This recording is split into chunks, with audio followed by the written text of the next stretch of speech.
I met a gypsy. Like just, and then our experience of getting dressed like down in the clubhouse and then bust up. So paint the picture for people then that didn't get to go. So like we basically rock up. It's an old golf course which ironically got shut down for noise. Only like it was only open for like a few days.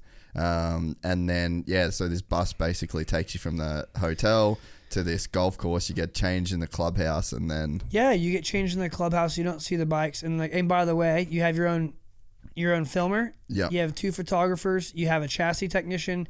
You have a mechanic, and then you have an engine tech. Yeah, an engineer that like worked on building the bike. Yeah, with you the whole time. Yeah. I'm like, what? Like, and then you basically get dressed. You get back in the van, and you go up like a half a mile to the track, and they get your reaction to see the bike for the first time, and you look at it, and then you're mic'd up.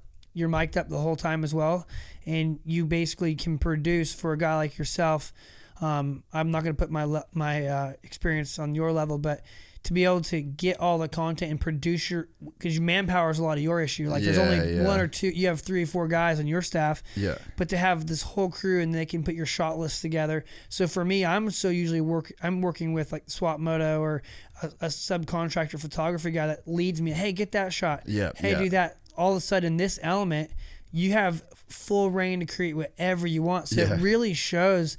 That experience who actually had curation of the content right. Yeah. And mine was very square box. Like, because it's just me by myself. And I didn't think outside the box. I'm like, I need a whip shot. Well, you didn't really know what you were getting into either. I need a whip shot. I need a berm shot. And then I need a piece of camera talking about it.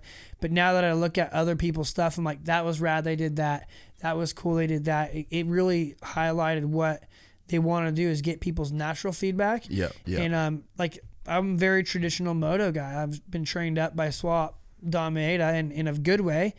And Alex Gobert's very much the same at Moto Online. But then, your crew is very forward thinking. So you guys took a completely different angle. And it was really cool to see how your content correlated to my content. Yeah. And then to ride the bike, I was like, I've been watching a lot of all the content coming up. People talking about, oh, you only did how many laps, right? Yeah. And at first, if you would have told me I'd only ride 20 laps on the electric bike, I'm like, man, that's not going to be enough to know, dude.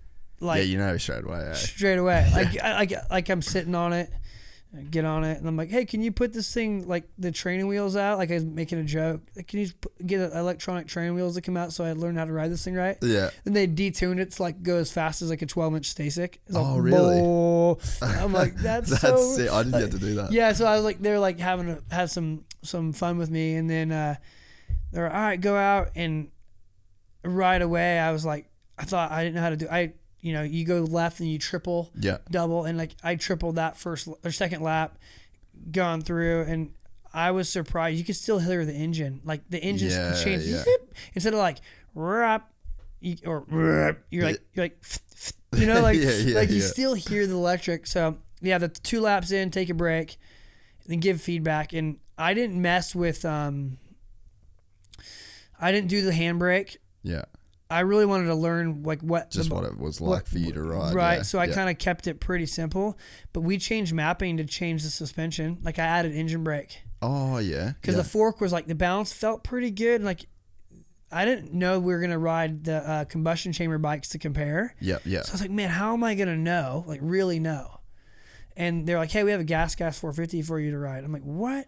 Yeah, so after 8 laps, I think we had on the electric bike, they got us on a combustion chamber bike. And I think there was 5 journalists or 5 media sources that were there total, including me on the day.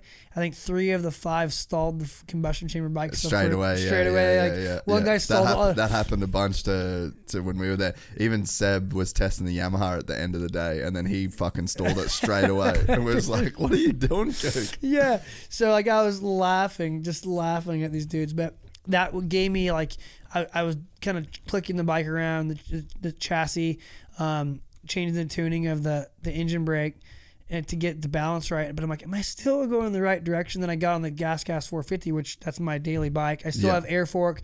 It's not everything. Everything's pretty stock, man. You it's got like clamps, a pipe. Yeah. But for the most part, it's like standard. So I'm like, I don't even have an ECU, so my bike's pretty much production. I love my bike. Like, when I get on my bike, I'm like, my bike's sick, and I could barely ride the thing. Yeah, I could barely ride it. So like in 8 laps, how can you go from pretty confident and pretty natural to all of a sudden that foreign that you grew up riding? That blew my mind. Like, I was like, but then it helped me with timing, like some of the jumps, like that timing. Some of the jumps were hard. They're blind. Yeah, you couldn't see shit. Yep, and like they look similar to the other I ones. almost jumped directly into the hay bales. Yes, the dude. first downhill. Yes. I was like, fuck. Yeah. So you did the noise. We didn't go. Yeah, you can still like hear it. You can still hear it. Like, you still know. But man, I love that they were. So did the engine brake help with the balance? Sorry, did you add more and then it just put a little bit more on the fork? 20%. Yeah, and then it was too much because the motor didn't feel as good, but the fork felt better, so I split the difference. Yeah.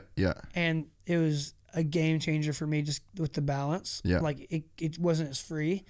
And then I worked on the shock, like a little bit of high speed, but it was pretty close. Like, I'm like, this feels pretty good. Then I went to the gas, which I know what it does, good and bad. Yeah. And I'm like, yeah, this thing's better production. Like, it's better. Like those doubles at the bottom of the hill. Yeah. They had like G out hooks in them. Yeah. And I think because that the Stark Varg has like no centrifugal crank movement. Yeah. That it doesn't wallow. I never had the bike go side to side on me. No, I didn't either. Not one time. But what was gnarly, if you're a rever like Barsha, you could like MX Unleashed backflip that. Bro. Because you go to infinite gear. You should never over like go over the handlebars of a Stark Varg. No. Because it was the triple. You know what you said, you go left triple. I went triple. And then like just revved in the air for like legit no reason. Like it was just like a habit. And I went, whoa, and I, like in the air, it felt like fucking mad skills. Yeah, because you think about it, when we panic rev, third, fourth gear, our wheel speed will only It'll cap out at whatever that X is. speed. No, this is infinite. That blew my mind, eh? Like that was one of the cool things was I actually didn't really fuck with the bike. It's funny. I've said it before, but the fork, I rode the bike and there was so much going on the first couple of sessions that I did that I was just like trying to take everything in. So I wasn't really changing anything on the bike. I was honestly just like trying to experience it. And I had the handbrake, so there was a bunch of shit. But I was like, I'm feeling it in my hands. And before I went to Europe, I'd been doing jiu-jitsu like literally every day for months, so I was fucking fit, and my hands were sore, and I was like, this is not right. So then we went on the gas, which I was completely fucking dog shit on. and I'd just been riding the gas. Which is an epic motorcycle. Yeah, I had like, Sammy's bike. You ride KTMs, you know. Yeah. But I got off that and I was like, okay, the forks are no good on the Varg. And then I said to Seb, I was like, I don't want to be that guy that says the forks aren't working properly, but I honestly don't think the forks are that good because the gas forks felt better, and I know for a fact that those forks aren't better. And then anyway, it turned out that they had two different. They just fucked it up. So they had like one. Look at you with the spot on feedback. Dude. And everyone, the boys are giving me shit too. They're like, shut the fuck up about your suspension. And but yeah, so then anyway, once that happened, I've never felt so comfortable on a bike. It was crazy, dude. So did the harmonic noise, like of everything, when you like land and it goes boosh, because you hear everything. Like you hear the plastics resonate. That's probably the only bit I didn't like, if I'm honest. Yeah, it gives you a sense of like an old feel. Yeah. And I think I'm assuming it'll get better because all the fitment was prototype, like the plastics. That's it was making a real harsh noise because of the plastics, and the forks as well were just too hard. Like, when you just get that that sound. It gives you the illusion that it's like there's no comfort, and that's where if I didn't have a reference, which, dude, kudos to that crew for giving us a reference piece. Yeah. The gas was harsher, like on the slap down landings, and I was like, okay, it's just noise correlating to harshness. It's not but that's something they need to improve on, like a detonating, like in. I just think that as soon as the plastics, because they were 3D printed, they were. Did they tell you that they had like 7 fenders break on the first day? So I almost flew off the back of it. We're parallel to the double, the long and low double after the triple. Like, you do the triple double down. Yeah. Like, if you go back after this, I'll show you. on my Instagram, I put the little video of like the drone, and I jumped with a scrub it, pushed my feet down, and my feet slipped off the back because the thing was so slippery. Dude, I did the same thing off the single down. I had a moment, and I almost went off the berm, and you don't see it, and I had the drone follow me, so I'm like, just get your shit together. Like it never happened, but yeah, that was. There's little tweaks that they got to do. Like I literally spoke to him about that. I said, you got to make it grippier. It's fucking sick that it's this thin, but I can't hang on to the gun. Yeah, dude, skeg pegs, dude. Our boy in Sunny Coast. Yeah. I saw like what Levi Kitchen was wearing. Like, honestly, there needs to be something just to hold my feet on. Yeah, we spoke about, I mentioned it to him on the day about making almost like a rock climbing. Yeah. You know, and just mold it into the plastics, and then you have a little spot that you can kind of make some adjustment. That was rad being involved with the KTM, like, I think it was 17, 18, 19 design. Or even the latest, not 23, but I was designing the plastics with that, and dude, they're so good, dude. Because the clay you can just, mold, like, lock back. The clay molds, like everything we got to do, like they come out and hand sand things, and then they measure. Like, people don't realize the amount of time that goes into those molds. And like Sebastian's like, oh, we can put grip tape. I'm like, no, I'm not a factory rider anymore. I buy my gear from MX store. Like, I can't just ruin my gear, you know? Like, and I think it'd be better. Like, I think that I honestly think like stake pegs are sick, but they're too much. They're for desert use. Like, you need something subtle that you can overpower. Yep. Like, you can chew. It's like subtle enough to lock you in, but you can overpower it by choice. And stake pegs, you can't do that. You're either fucking in or out of it. It's a hockey puck with a. It's pretty crude, you know. It's a fucking doorstop. Yeah, but that was my only, like, my biggest complaint was how slippery the bike was. But the adapting to it was no brainer. It was like a 125 light feel. Yeah, it felt as light as a 125. But then the traction of a 450, and man, my biggest worry was where the crew at MX and I were talking about was like how think I'm fast still at times, and I crack it wide open out of a turn on a 450, and then I give it too much throttle, so I'll modulate with the clutch, like triple clutch it to keep the front end down. I'm like, well, what if I want to be a meathead on this thing and I gas it and then it loops out and then I let off and then it shuts down and then I'm doing like a 16-year-old kid through a parking lot learning to drive stick for the first time. Yeah. Nah, right? Like the feed of that ECU, the way you can just crack it, and if you have the skill to turn it through a turn, it's like traction control. Yeah. You're always in the perfect gear. Yeah. You're just always in like those double apex turns, you know, where you like have to shift through the turn. Yeah. Done. Yeah, like, done. I look at what that bike's going to do, and it's quite ironic with the way there's so much talk on technique these days with Sexton, the Lawrence brothers, the Tomacs, like, and Kenny. Like, I think Kenny and Tomac really started, and the Jet and Hunter have really... They've just gone, and Chase. They've just Chase, taken it to like I'd a weird Chase, level. Actually, Chase and Jet are the leaders of like unique riding. We'll talk about that later, but I've actually got some theories about it too. Cool, because I think this bike is going to allow... Take Sam Hill, right? Yeah. World champion mountain biker.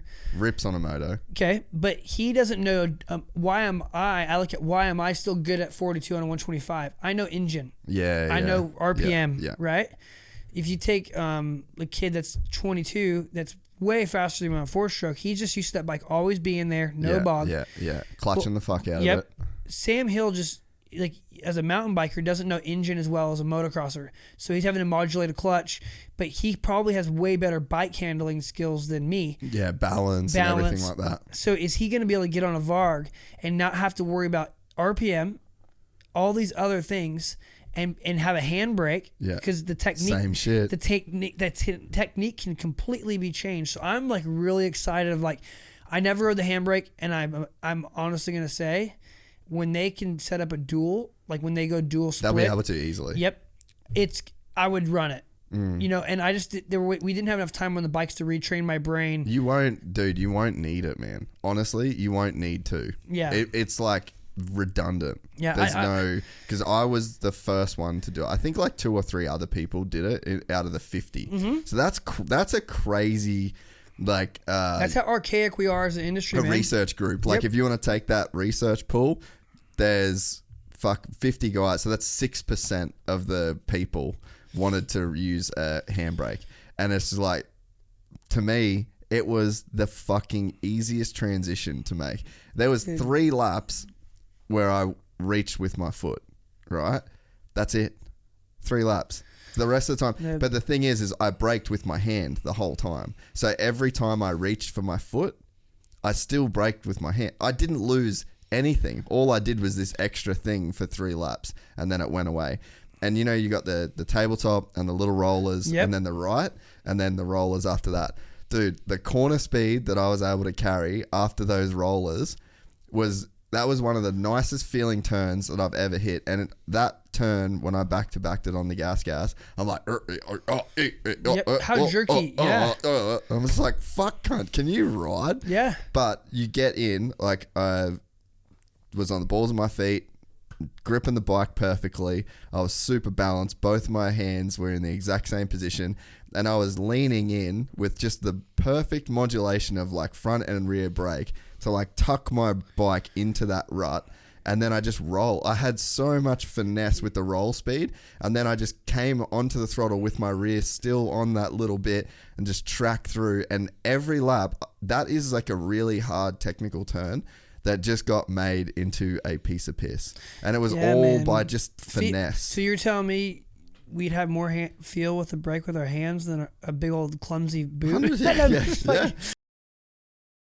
If you enjoyed this content, please like and subscribe. And to listen to the full 3-hour podcast, search Gypsy Tales in your favorite podcast platform or click the link in the description below.